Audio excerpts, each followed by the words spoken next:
Over the past 50 years, millions of people have come to these shores, seeking to make Britain their home. Net immigration has added 1.5 million people to the British population in the last 10 years. The face of Britain has changed, and with it the face of our worshipping communities. People of different ages and cultural backgrounds are coming together and finding common ground. During research for our Don't Be a Stranger campaign, the Alliance met some of them and found out what it's like to be new in the UK. It was a hard experience because it came in really the period that the weather changed, and directly from the sunny Africa into British November weather, which was really very cold and harsh at that time.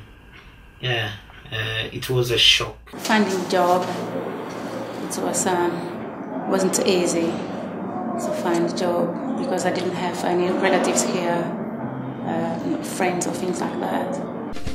Though people disagree about the right numbers of migrants in this country, many Christians see their arrival as an opportunity to change lives. Churches and organisations across the UK are active in helping migrants in 5 main fields: integration, community, worship, advocacy and evangelism. Sometimes the problem is simply that they don't speak English well enough to get everything sorted out. Sometimes it's a cultural thing, sometimes it is simply not understanding the systems and how things work. So a lot of advice, a lot of filling in forms with them, but a lot of just being around and on the streets and meeting with people. Help is offered in many forms, from the welcome of an asylum seeker into a family home, to an opportunity to worship in their own language, regular drop-in centres, or access to English lessons and other learning. Everybody, weave. Weave. We have. We have. Weave. Weave. I have. I have. I. I believe, due to problems sometimes with my language, because English I started as a language first time in my life in May 2006. But we all know, as a Christian, we know one language, God's language, language of love. Christians are being inspired and encouraged, actually, not only to make people welcome, but to provide the necessities to help them to begin to reconstruct their lives in a different context. The church was influential, really, in us settling in.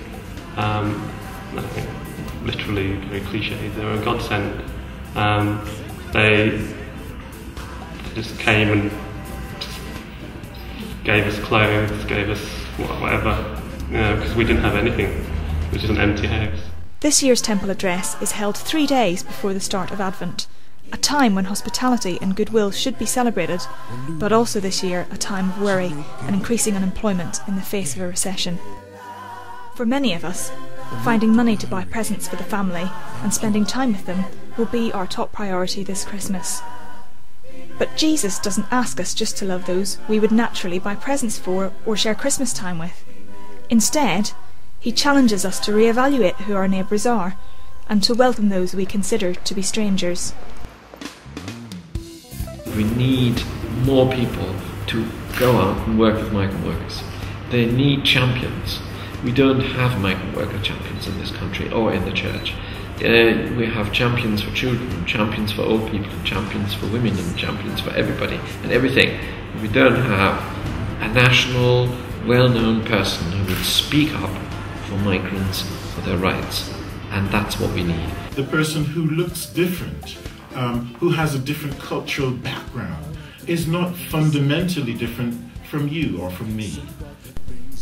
So this is the Don't Be a Stranger challenge, that, as we welcome the stranger as a friend, we remember what it feels like to be excluded or unloved, and in the process, have compassion. What did you say?